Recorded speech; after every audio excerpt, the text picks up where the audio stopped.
நீங்கள் பார்த்து கொண்டிருப்பது உங்கள் கம்ஃபர்டர் டிஜிட்டல் சேனல், உங்கள் மெய்யான தேற்றரவாளர். Subscribe to Jesus Redeems YouTube channel and click the notification bell. Watch Jesus Redeems programs in Tamil, Hindi and Kannada languages in Comforter Digital TV. Listen to our 24/7 Comforter radio broadcast and subscribe to Evangel OTT and watch hundreds of Christian short films and videos and be blessed. Download Comforter TV and radio app today. Make use of Jesus Redeems programs available on various social media platforms. Spread the revival fire.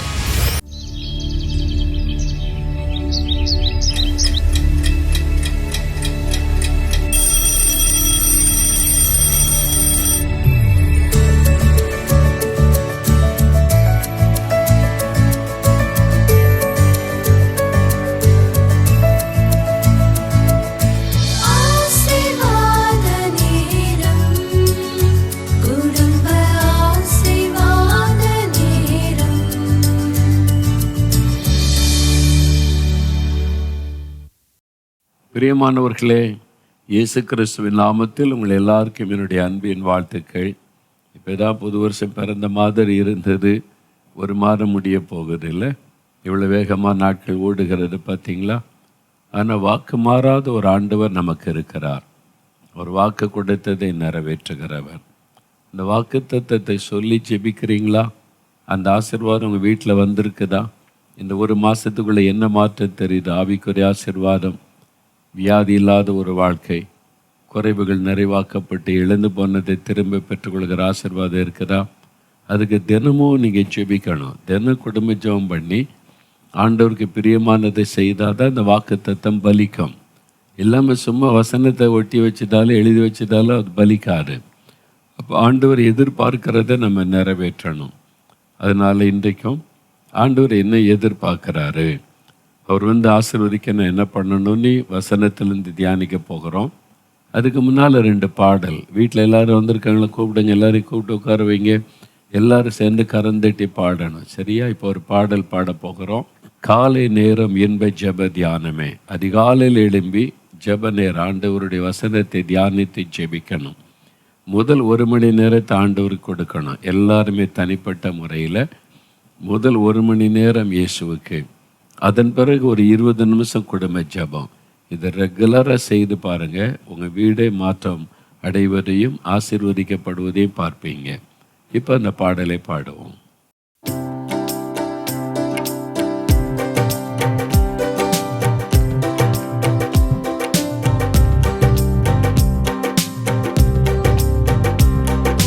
காலை நேர இன்ப ஜெப தியானமே, கருணை பொற்பாதம் காத்திருப்பேன். அதிகாலையில் அறிவை உணர்த்தி அன்போடு இயேசு தினம் பேசுவான். அதிகாலையில் அறிவை உணர்த்தி அன்போடு இயேசு தினம் பேசுவான். காலை நேரம் என்ப ஜெப தியானமே, எஜமானின் இயேசு முகம் தேடுவேன். என் கண் கர்த்தாவின் கரம் நோக்குமே. எஜமானின் இயேசு முகம் தேடுவேன். என் கண் கர்த்தாவின் கரம் நோக்குமே. எனக்கு ஒத்தாசை அவரால் கிடைக்கும். என்னை அழைத்தார் அவர் சேவைக்கு. எனக்கு ஒத்தாசை அவரால் கிடைக்கும். என்னை அழைத்தார் அவர் சேவைக்கு. காலை நேரம் இன்ப ஜெப தியானமே, கருணை பொற்பாதம் காத்திருப்பேன். அதிகாலையில் அறிவை உணர்த்தி அன்போடு இயேசு தினம் பேசுவார். அதிகாலையில் அறிவை உணர்த்தி அன்போடு அன்போடு இயேசு தினம் பேசுவான். காலை நேரம் என்ப ஜப-தியானமே, சிலுவை சுமந்தே அனுதினமும் சோராமல் என் பின் வா என்றாரே. சிலுவை சுமந்தே அனுதினமும் சோராமல் என் பின் வா என்றாரே. அவரோடு பாடு சகித்தாழுவேனே, ஆண்டாண்டு காலம் ஜெயமாகவே. அவரோடு பாடு சகித்தாழுவேனே, ஆண்டாண்டு காலம் ஜெயமாகவே. காலை நேரம் இன்ப ஜப-தியானமே, கருணை பொற்பாதம் காத்திருப்பேன். அதிகாலையில் அறிவை உணர்த்தி அன்போடு இயேசு தினம் பேசுவார். அதிகாலையில் அறிவை உணர்த்தி அன்போடு இயேசு தினம் பேசுவார். காலை நேரம் என்ப ஜப-தியானமே.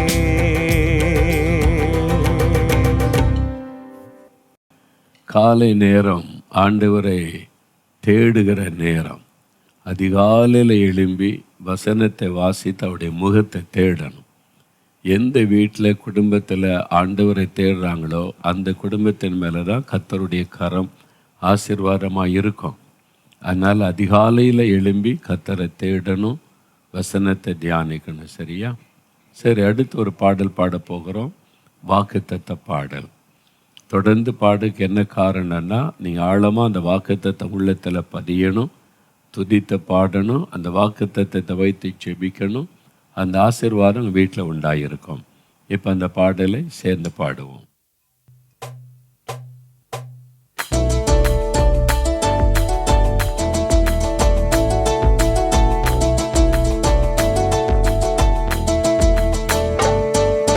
வீட்டுக்கு நான் வந்திடுவேன், உன்னை ஆசீர்வதித்திடுவேன். உன்னோடு நான் தங்கியிருப்பேன், உன்னை வழி நடத்திடுவேன். உன் வீட்டுக்கு நான் வந்திடுவேன், உன்னை ஆசீர்வதித்திடுவேன். உன்னோடு நான் தங்கியிருப்பேன், உன்னை வழி நடத்திடுவேன். கலங்காதே என் மகனே, நீ கலங்காதே என் மகளே. கலங்காதே என் மகனே, நீ கலங்காதே என் மகளே. கலங்காதே என் மகனே, நீ கலங்காதே என் மகளே. கலங்காதே என் மகனே, நீ கலங்காதே என் மகளே. உனக்காகத்தானே நான் சிலுவைக்கு அர்ப்பணித்தேன், உன்னோடு இருக்கத்தானே நான் உயிரோடு எழுந்திட்டேன். உனக்காகத்தானே நான் சிலுவைக்கு அர்ப்பணித்தேன், உன்னோடு இருக்கத்தானே நான் உயிரோடு எழுந்திட்டேன். கலங்காதே என் மகனே, நீ கலங்காதே என் மகளே. கலங்காதே என் மகனே, நீ கலங்காதே என் மகளே. பாவம் சாபம் நீக்கிடுவேன், பரலோக இன்பம் தந்திடுவேன். பாவம் சாபம் நீக்கிடுவேன், பரலோக இன்பம் தந்திடுவேன். நோய் நொடிகள் நான் மாற்றிடுவேன், நோயற்ற வாழ்வை தந்திடுவேன். நோய் நொடிகள் நான் மாற்றிடுவேன், நோயற்ற வாழ்வை தந்திடுவேன். உனக்காகத்தானே நான் சிலுவைக்கு அர்ப்பணித்தேன், உன்னோடு இருக்கத்தானே நான் உயிரோடு எழுந்திட்டேன். உனக்காகத்தானே நான் சிலுவைக்கு அர்ப்பணித்தேன், உன்னோடு இருக்கத்தானே நான் உயிரோடு எழுந்திட்டேன். கலங்காதே என் மகனே, நீ கலங்காதே என் மகளே.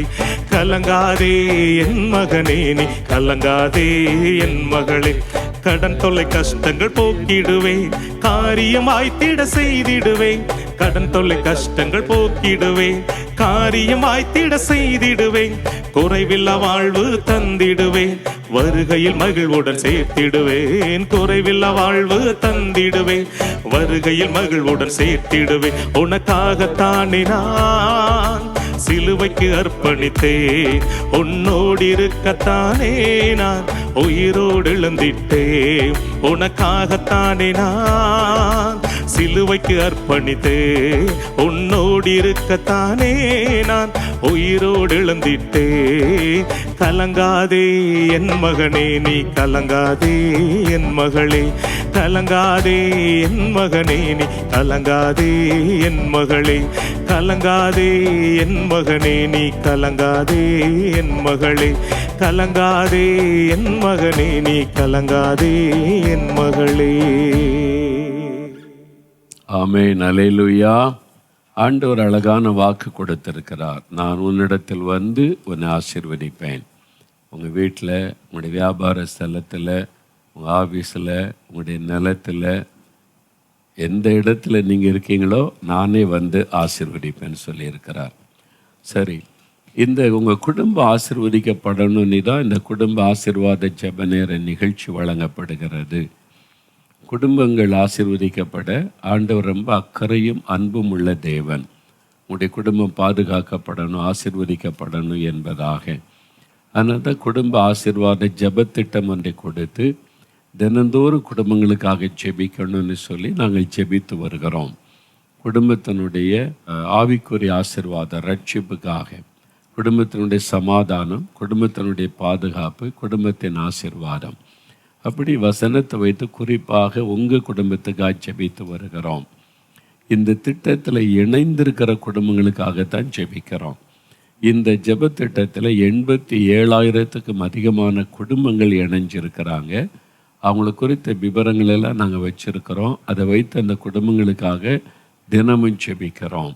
உங்கள் குடும்பத்துக்கு ஜெபிக்கணுமா அப்படின்னா இந்த திட்டத்தில் நீங்கள் சேரணும். அந்த திட்டத்தில் சேர்றதுக்கு எவ்வளோ காசு கொடுக்கணும்? காசே கிடையாது, டொனேஷனும் கிடையாது, காணிக்கையும் கிடையாது, இலவசம்தான். இந்த திட்டத்தில் சேருவதற்கு இலவசம். ஆனால் ஒரே ஒரு கண்டிஷன், நீங்கள் குடும்பமாக தினமும் ஜெபிக்கணும். உங்கள் வீட்டில் தினம் குடும்ப ஜெபம் நடந்தால் நாங்கள் உங்களுக்காக ஜெபம் செய்வோம். அப்போ நீங்களும் ஜெபிப்பீங்க, நாங்களும் உங்களுக்காக ஜெபிக்கிறோம். அந்த ஆசீர்வாதம் உண்டாயிருக்கும். நீங்கள் குடும்ப ஜெபம் பண்ணாட்டா உங்களுக்காக நாங்கள் ஜெபிக்கிறதில்லை. உங்கள் குடும்பம் ஆசீர்வதிக்கப்பட நாங்கள் ஜெபிக்கிறோம். நீங்கள் குடும்பமாக ஜெபிக்கணும். இந்த திட்டத்தில் என்ன பண்ணணும்? நீங்கள் ஸ்க்ரீனில் இந்த ஃபோன் நம்பர் போடுவாங்கல்ல, அந்த நம்பருக்கு கால் பண்ணுங்கள். உங்கள் முழு அட்ரஸ் கொடுங்க. இந்த மாதிரி ஒரு பேக்கெட் உங்களுக்கு அனுப்பி வைப்பாங்க. இதுக்குள்ளே 3 காரியம் இருக்கிற. ஒன்று, இந்த ஃபேமிலி பிளெஸ்ஸிங் பிளான், குடும்ப ஆசீர்வாத திட்டம், அதை பற்றின விவரங்கள் எல்லாம் அதில் இருக்கும். எதுக்கு இது, உங்களுடைய குடும்பத்தை ஆண்டவர் எவ்வளவாய் நேசிக்கிறார் என்பதெல்லாம் அதில் விவரமாக இருக்குது அந்த திட்டம். 2வது ஒரு ஃபார்ம் இருக்கும், அதை நீங்கள் நிரப்பி அனுப்பணும். உங்களுடைய பெயர், முகவரி, உங்கள் ஃபேமிலியில் எத்தனை பேர், என்ன செய்கிறாங்க, எல்லா விவரமும். பின்னால் உங்களுடைய ஃபேமிலி ஃபோட்டோ ஒட்டணும். ஒரு குடும்ப ஃபோட்டோ ஒட்டி, அப்புறம் ஜெப குறிப்புகள், மெயினாக என்னென்ன காரியத்தை உங்களுடைய ஃபேமிலிக்கு ஜெபிக்கணும் அதை நீங்கள் நிரப்பிட்டு உள்ளுக்குள்ளே ஒரு ப்ரௌன் கலரில் நாங்கள் ஒரு கவர் வச்சுருப்போம், அதுக்குள்ளே வச்சு அனுப்பிடணும். இதை அப்படியே 2 மடிச்சிருக்கிறத அதுக்கு மேலே மடிக்கூடாது. இதுக்குள்ளே வச்சு 5 ரூபா ஸ்டாம்ப் போட்டு அனுப்பிட்டிங்கன்னா எங்களுக்கு வந்துடும். வந்த பிறகு நீங்கள் உங்கள் குடும்பத்துக்காக என்னென்ன வாக்கு தத்தங்களை சொல்லி எப்படி ஜெபிக்கணுன்ற விவரம் உங்களுக்கு அனுப்புவோம். குடும்பத்தின் சமாதானம், குடும்பத்தின் பாதுகாப்பு, குடும்பத்தின் ஆசீர்வாதம், இந்த 3க்குள்ளே எல்லாமே அடங்கும். அதை வைத்து நீங்கள் வசனத்தை வைத்து ஜெபிச்சாலே உங்கள் வீடு ஆசீர்வதிக்கப்படும். அப்படி ஆயிரக்கணக்கான குடும்பங்கள் பாதுகாக்கப்பட்டு ஆசீர்வதிக்கப்பட்டு வருகிறது. அப்போ உங்கள் குடும்பமும் பாதுகாக்கப்பட ஆசீர்வதிக்கப்பட இந்த திட்டத்தில் இணைந்து கொள்ள உங்களை அன்போடு கூட அழைக்கிறேன். சரி, இப்போது ஆண்டவர் இந்த வருஷத்துக்கு வாக்கு கொடுத்தார்ல, அந்த வாக்கு தத்த வசனத்தில் என்ன சொல்கிறாரு? யாத்திராம 20:24 நான் உன்னிடத்தில் நான் வந்து உன்னை ஆசீர்வதிப்பேன். அப்போ நம்ம கடந்த வாரங்களில் தியானிச்சொல்ல, இயேசு சகை வீட்டுக்கு வந்தார். வந்தபோது வீட்டுக்கே ரட்சிப்பை கொடுத்தார். பேதுருவின் வீட்டுக்கு இயேசு வந்தார், சுகம் கொடுத்து ஆரோக்கியம் கொடுத்து ஆசீர்வதித்தார். லாசரு, மாத்தாள், மரியாள் வீட்டுக்கு வந்தார், இழந்து போனதை திரும்ப கொடுத்து கண்ணீரை துடைத்து மகிழ பண்ணினார்.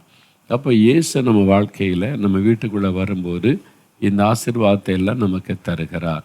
அதுக்கு நம்ம ஒன்று செய்யணும். என்ன செய்யணும்? யாத்திராகமம் 20:24 பாருங்க. அந்த வசனத்தினுடைய பின்பகுதியில், நான் என் நாமத்தை பிரஸ்தாபப்படுத்தும் எந்த ஸ்தானத்திலும் உன்னிடத்தில் வந்து உன்னை ஆசீர்வதிப்பேன். ஆண்டவர் சொல்றாரு, உன்னிடத்தில் வந்து உன்னை ஆசீர்வதிப்பேன். எப்போ? என் நாமத்தை நீ பிரஸ்தாபப்படுத்தும் போது. என் நாமத்தை பிரஸ்தாபப்படுத்தும் எந்த ஸ்தானத்திலும் அப்படின்னா, கர்த்தருடைய நாமத்தை பிரஸ்தாபப்படுத்துறவங்களுடைய வீட்டுக்குள்ள, அவங்களுடைய சபைக்குள்ள, அவங்க ஆஃபீஸுக்குள்ள, அவங்க வியாபார ஸ்தலத்துக்குள்ள இயேசு வந்து ஆசீர்வதிப்பார். அப்போ அவருடைய நாமத்தை பிரஸ்தாபப்படுத்தணும். அப்போ என்ன அர்த்தம்? சாட்சி சொல்லி ஆண்டவருடைய நாமத்தின் மகிமையை மற்றவங்களுக்கு விளங்க பண்ணணும். அடுத்தது அவருடைய நாமத்தை மற்றவங்களுக்கு அறிவித்து அவருடைய நாமத்தை பிரஸ்தாபப்படுத்தணும். அப்படி செய்யும்போது அவர் வந்து உங்களை ஆசீர்வதிப்பேன் அப்படின்னு வாக்கு கொடுக்கிறார். முதல்ல நீங்கள் அவருடைய நாமத்தை சொல்லி நல்லா துதிக்கணும், ஆண்டவருக்கு நன்றி சொல்லணும், அவர் செய்த நன்மைகளை அற்புதங்களை மற்றவங்களோட பகிர்ந்து கொள்ளணும். அப்படி அவருடைய நாமத்தை பிரஸ்தாபப்படுத்தும் போது இயேசு வந்து உங்களை ஆசீர்வதிப்பார். அது மாத்திரம் அவருடைய நற்செய்தி, அவருடைய சுவிசேஷத்தை மற்றவங்களுக்கு சொல்லணும். நீங்கள் அப்படி சொல்லி அவருடைய நாமத்தை பிரஸ்தாபப்படுத்தும் போது அந்த இடத்துல வந்து கர்த்தர் உங்களை ஆசீர்வதிப்பார். இது செய்கிறதற்கு உங்களை அர்ப்பணித்து கொள்ளணும். அதுதான் தேவன் நம்மிடத்தில் எதிர்பார்க்கிற ஒரே ஒரு முக்கியமான காரியம். என் நாமத்தை பிரஸ்தாபப்படுத்துங்க, நான் உங்களை வந்து ஆசீர்வதிக்கிறேன். அப்போ உங்கள் வீடு எப்படிப்பட்டதாக இருக்கணும்? இயேசுவின் நாமத்தை பிரஸ்தாபப்படுத்துகிற வீடாக இருக்கணும். அங்கே யார் வந்தாலும் இயேசுவின் அன்பை அவங்களுக்கு சொல்லணும், இயேசுவை அறிந்து கொள்ள வைக்கணும், அவங்களுக்காக ஜெபிக்கணும், அவங்க ஆண்டவரை அறிந்து கொள்ள நற்செய்தி சொல்லணும். அப்படி செய்யும்போது கர்த்தர் வந்து உங்களை ஆசீர்வதிப்பேன்னு சொல்கிறார். அப்போ அவருடைய நாமத்தை பிரசாப்படுத்தணும். ரெண்டாவது, அவருடைய நாமத்தை அறிவிக்கணும், மற்றவங்களுக்கு பார்க்குறவங்களுக்கெல்லாம் சொல்லணும். இயேசு எனக்கு இந்த அற்புதம் செய்தால் நான் சுகத்தோடு இருக்கிறேன், விடுதலையோடு இருக்க காரணம் இயேசு உங்களுக்கு செய்வாருன்னு அவருடைய நாமத்தை பிரசாப்படுத்துவார். முதல்ல அவர் செய்த அற்புத அடையாளங்களை சொல்லி அவரை மகிமைப்படுத்துறது. ரெண்டாவது, அவர் எப்படிப்பட்ட தேவன் என்பதை சொல்லி அவரை பிரபலப்படுத்துவது, எல்லாருக்கும் அறிமுகப்படுத்துவது. அப்போ உங்களுடைய வியாபார ஸ்தலத்தில் கூட இயேசுவை நீங்கள் வெளிப்படுத்தி காண்பிக்கணும். நான் ஒரு சமயம் ஒரு பட்டணத்தில் ஒரு கடைக்கு போயிருந்தேன். சூப்பர் மார்க்கெட், பெரிய கடை, நிறைய ஜனங்கள் வர்றாங்க. ஒரு தேவனுடைய பிள்ளைகள் இதை நடத்துகிறாங்க. நாங்கள் போனால் அந்த கல்லாப்பெட்டின்னு கேஷ் வாங்குகிற இடம், பணம் வாங்குகிற இடம், அந்த டேபிளில் வந்து கைப்பிரதிகள், சுவிசேஷ பிரதியெல்லாம் வச்சுருந்தாங்க இயேசுவை பற்றி. அப்போ நான் கேட்டேன், என்ன இதெல்லாம் இங்கே வச்சுருக்கிறீங்க? ஆமாம், கடைக்கு வரவங்களுக்கு இயேசுவை பற்றி சொல்லணும்னு ஆண்டவர் பேசினார், அதனால நாங்கள் இந்த ட்ராக்ஸு காஸ்பெல்லாம் வச்சுருக்கிறோம், வர்றவங்ககிட்ட ஃப்ரீயாக நீங்கள் எடுத்துக்கலாம்னு கேட்பாங்க. இது ஃப்ரீயாக நாங்கள் எடுத்துக்கலாமா? நீ எடுத்துக்கொள்ளுங்கன்னு சொல்லுவோம். அது மாதிரி விரும்புகிறவங்க இதுலேருந்து எடுத்துகிட்டு போகிறாங்க. அப்போ அதை வாசித்து இயேசுவை அறிந்து கொள்கிறாங்க. நான் கேட்டேன், உங்களுடைய வியாபாரம் பாதிக்கப்படலையா? நீங்கள் என்ன மரம் மாத்துறீங்களா? அப்படி இல்லை, யாரும் கேட்கலையாண்ணா? இல்லை, கேட்கலை. நாங்கள் யார்கிட்டையும் கட்டாயப்படுத்துவது இல்லைல்ல. ட்ராக்ஸ் வச்சுருக்கிறோம், புக்ஸ் வச்சுருக்கிறோம், அது அவங்களே பார்த்துட்டு அவங்களே எடுத்துகிட்டு போகிறாங்க. அப்போது சுவிசேஷம் பரவுவதற்கு இயேசுவை அவங்களுக்கு அறிந்து கொள்ள ஒரு வாய்ப்பை ஏற்படுத்தி கொடுக்குறோன்னு சொன்னாங்க. அப்போ இதை மாதிரி ஒவ்வொரு வியாபார ஸ்தலத்திலையும் நீங்கள் இயேசுவை பிரஸ்தாபப்படுத்த ஒப்பு கொடுத்தீங்கன்னா ஆசீர்வதிக்கப்படுவீங்க. உங்கள் ஆஃபீஸில், உங்கள் கடையில், உங்கள் பிஸ்னஸ் நடக்கிற இடத்துல இயேசு கிறிஸ்துவை பற்றி மற்ற மக்களை அறிந்து கொள்ளக்கூடிய காரியங்களை செய்கிறீங்களா? யோசித்து பாருங்கள். உங்களுடைய ட்ராக்ஸ் வேணுமா, காஸ்பல் வேணுமா, நாங்கள் தர்றோம், நீங்கள் அதை வச்சு வைங்க டேபிளில். விரும்புகிறவங்க எடுத்துக்கொள்வாங்கள்ல, ஜெபிச்சுக்கிட்டே இருங்க. அதன் மூலமாக அவங்க தொடப்பட வாய்ப்பு இருக்குல்ல. அப்போ ஆசீர்வாதம் அப்படி தான். மதுரையில் நான் வந்து படிச்சுக்கிட்டு இருந்த சமயம் அங்கே வந்து இந்த சாக்கு வியாபாரம், சாக்கு அது மாதிரி இந்த மூட்டை கட்டுவாங்கள்ல சாக்கு, அது பிஸ்னஸ் நடக்கிற இடமே ஒரு பெரிய இடம் இருக்குது. சந்தாக இருக்கும், நிறைய கடைகள் இருக்கும். அங்கே ஏசா யாக்கோபுன்னு 2 பேர் ட்வின்ஸ் கடையெல்லாம் வச்சுருந்தாங்க. இந்த ஈவினிங்கில் போய் அவங்களோட பேசிக்கிட்டு இருப்பேன். அவங்க பாருங்கள், அவங்க வர்றவங்களுக்கெல்லாம் சாக்கு 50 வேணும், 100 வேணும் வாங்கி முடிச்சுட்டு அவங்க கிளம்பும்போது இயேசுவை பற்றி சொல்லுவாங்க. ஒரு கைப்பிரதி கொடுத்து இயேசுவை பற்றி சொல்லி அனுப்புவாங்க. நான் பார்த்துக்கிட்டே இருந்து கேட்டேன், இது வியாபாரம் பண்ணுற இடம், பல தரப்பட்ட மதத்தினர் வருவாங்க, நீங்கள் இங்கே இயேசுவை பற்றி சொன்னீங்கன்னா நீங்கள் மரம் மாத்திரீங்கன்னு வராமல் போயிடுவாங்கள்ல அப்படின்னு கேட்டால் எங்கள் கடையை தேடி வருவாங்க. ஏன் அப்படின்னு கேட்டேன். ஏன்னா நிறைய கடைகளில் 100 சாக்கு வாங்கினா ஒரு 5 சாக்கு கிழிஞ்ச சாக்கை உள்ளே வச்சு தெரியாமல் கட்டி கொடுத்துருவாங்க. நாங்கள் அப்படி செய்ய மாட்டோம். ஒவ்வொரு சாக்காக பார்த்து நல்ல நீட்டாக டேமேஜ் ஆகாதபடி அதை தான் நம்ம கொடுப்போம். அதனால் இங்கே போனால் அவங்க ஏமாற்றாமல் நல்ல சாக்கை நமக்கு தருவாங்கன்னு சொல்லி அவங்க எங்கள் கடையை தேடி வர்றாங்க. அதனால் இயேசுவை பற்றி சொல்கிறோம், இயேசு மகிமைப்படுகிறார். பார்த்தீங்களா? அப்போ பணம் சம்பாதிக்கணுன்ற நோக்கம் அல்ல, இயேசுவை மகிமைப்படுத்தணும், இயேசுவை பிரஸ்தாபப்படுத்தணும். அவங்கள கர்த்தர் ஆசீர்வதிப்பார். அது மாதிரி உங்கள் இடத்துல நீங்கள் இயேசுவை பிரஸ்தாபப்படுத்தணும், இயேசுவின் நாமத்தை பிரஸ்தாபப்படுத்தணும். அதுக்கு உங்களை அர்ப்பணித்து கொள்ளுங்க. அப்போ இயேசு உங்களை ஆசீர்வதிப்பார். அவ்வளோதான். வசனத்தில் தானே சொல்லியிருக்கு, என் நாமத்தை பிரஸ்தாபப்படுத்த எந்த ஸ்தானத்திலும் நான் உங்களை ஆசீர்வதிப்பேன். அப்போ அதுக்கு ஒப்பு கொடுக்குறீங்களா? ஆண்டவரே, உம்முடைய நாமத்தை நாங்கள் எங்கள் குடும்பத்தில் பிரஸ்தாபப்படுத்துவோம். என்னுடைய வியாபார ஸ்தலத்தில், எங்களுடைய ஆஃபீஸில், வேலை ஸ்தலத்தில் உம்முடைய நாமத்தை நான் பிரஸ்தாபப்படுத்துவேன் அப்படின்னு ஒப்பு கொடுங்க. ஆண்டவர் கட்டாயம் உங்களை வாக்கு தத்தத்தின்படி ஆசீர்வதித்து மேன்மைப்படுத்துவார். ஜெபிக்கலாமா? அதுக்காக ஆண்டோடைய கரத்தில் ஒப்பு கொடுத்து ஆண்டோடைய சமூகத்தில் ஜெபிக்கலாம். முழங்கால் படியிட்டு எல்லாரும் ஜெபம் பண்ணுங்க. ஆண்டவரே, நாங்கள் உங்களை பிரஸ்தாபப்படுத்தணும், உண்மை மற்றவங்களுக்கு சொல்லணும், நீங்கள் செய்த அற்புதங்களை சொல்லணும், உங்களுடைய நாமத்தை சொல்லணும். எங்களுக்கு கிருபை தாங்க. இயேசுவை நாங்கள் மற்றவங்களுக்கு அறிவிக்கணும், சுவிசேஷத்தை மற்றவங்களுக்கு சொல்லணும்.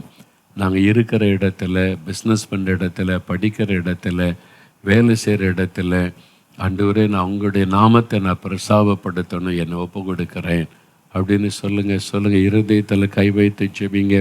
அவர் வாக்கு கொடுத்தபடி உங்களை ஆசீர்வதிக்கிறார். நீங்கள் அவருக்காக ஒரு சின்ன காரியம்தான் செய்ய போகிறீங்க. அதுக்காக ஒப்பு கொடுங்க.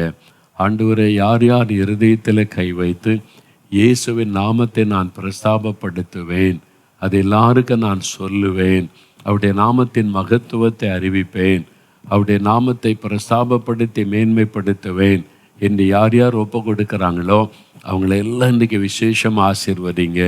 அவங்க மத்தியில் நான் ஆசீர்வதிப்பேன்னு சொன்னீங்களே, இந்த பிள்ளைகளை ஆசீர்வதிங்க. அவருடைய வாழ்க்கையில் தடைப்பட்டிருக்கிற நன்மைகளை வாய்க்க பண்ணுங்க. நீங்கள் வாக்கு கொடுத்தபடி ஆவிக்குரிய ஆசீர்வாதம், சரீர ஆசீர்வாதம், உலக ஆசீர்வாதங்களை கொடுத்து மகிழ பண்ணுங்க. இயேசு கிறிஸ்துவின் நாமத்தில் அற்புதம் நடக்கட்டும்.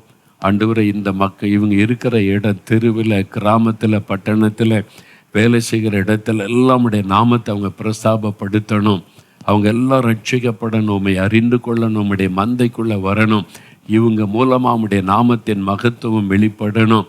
அப்படி இவங்களை பயன்படுத்துங்க. எங்கள் பகுதி முழுவதிலும் ஆவியானவர் ஊற்றப்பட்டு எல்லாரும் இந்த மெய்யான ஆண்டவரை அறிந்து கொள்ளணும், ரட்சிக்கப்படணும். அதற்காக நாங்கள் ஜெபிக்கிறோம், அதற்காக செயல்பட ஒப்பு கொடுக்கிறோம். யார் யார் அப்படி ஜெபிக்கிறாங்களோ அவங்கள எல்லாம் ஆசீர்வதிங்க. வாக்கு தத்தத்தின் ஆசீர்வாதம் உண்டாகட்டும். அவள் எதிர்பார்க்கிற அற்புதங்கள், ஆசீர்வாதங்கள் இந்த வாரமே அவளுக்கு பலிக்கட்டும்.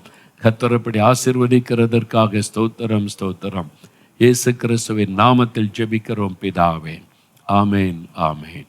என் ஆத்துமாவே கர்த்தரை சோஸ்தரி, என் முழு உள்ளமே அவருடைய பரிசுத்தமுள்ள நாமத்தை சோஸ்தரி. என் ஆத்துமாவே கர்த்தரை சோஸ்தரி, அவர் செய்த சகல உபகாரங்களை மறவாதே. ஆமேன், ஆமேன். எங்கள் குடும்பம், எங்கள் குடும்பம், எங்கள் குடும்பம், இயேசுவின் குடும்பம், மகிழ்ச்சியான குடும்பம், ஆசீர்வாதமான குடும்பம். இயேசுவே குடும்ப தலைவர், இயேசுவே குடும்ப டாக்டர், இயேசுவே குடும்ப நண்பர், இயேசுவே எங்களுக்கெல்லாம். இயேசுவே குடும்ப தலைவர், இயேசுவே குடும்ப டாக்டர், இயேசுவே குடும்ப நண்பர், இயேசுவே எங்களுக்கு. This program is sponsored by Baby Jaslyn and Baby Nivansh and family, Chittoor. ஆதியாகமம் 12:2 படி, நான் உன்னை ஆசீர்வதித்து உன் பெயரை பெருமைப்படுத்துவேன் என்று கர்த்தர் சொல்லுகிறார். Brother Arogya Suran and family, Chennai. சங்கீதம் 121:5 படி, கர்த்தர் உங்களை காக்கிறவர், கர்த்தர் உங்கள் வலது பக்கத்திலே உங்களுக்கு நிழலாய் இருக்கிறார். Sister Antony Selvam and family, Vembar, Thoothukudi. மேகா 4:10 படி, கர்த்தர் உங்களை உங்கள் சத்துருக்களின் கைக்கு நீங்களாக்கி மீட்பாராக. பிரதர் ஸ்டானி அண்ட் ஃபேமிலி, பெங்களூர்.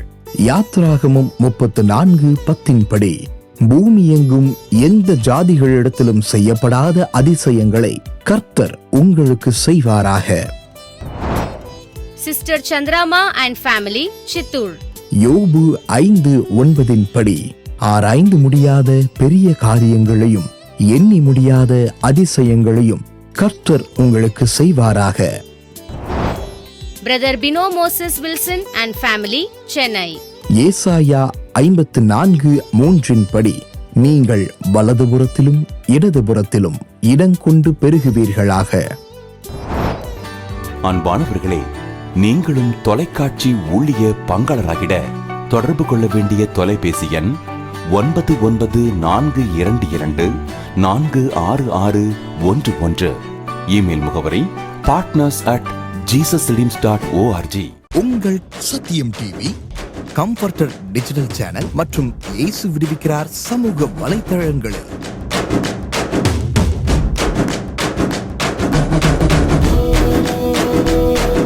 எடுத்தவன் ரத்த ரத்தமா கேக்குவான். என்ன காசு தொட்டவன் கை கால் வராது, வாய் கோடிக்கும், கண்ணு அவிஞ்சு போகும்.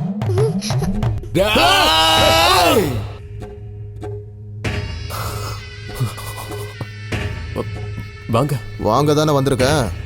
தம்பி, உனக்கு டிபி அட்டாக் ஆயிருக்குப்பா. என்னை ஆசீர்வதித்த இயேசு உங்களை ஆசீர்வதிப்பார். ரஞ்சித் திரைப்படம் ஜனவரி 16 முதல் ஒவ்வொரு வியாழக்கிழமை தோறும் காலை 6:30 மணிக்கு தொடராக வெளிவருகிறது. சகோதரி ஜாய்ஸ் லாசரஸ் அவர்கள் குடும்பங்களின் ஆசீர்வாதத்திற்காக செய்தியளித்து சிறப்பு பிரார்த்தனை ஏறெடுப்பார்கள். காண தவறாதீர்கள். God bless you.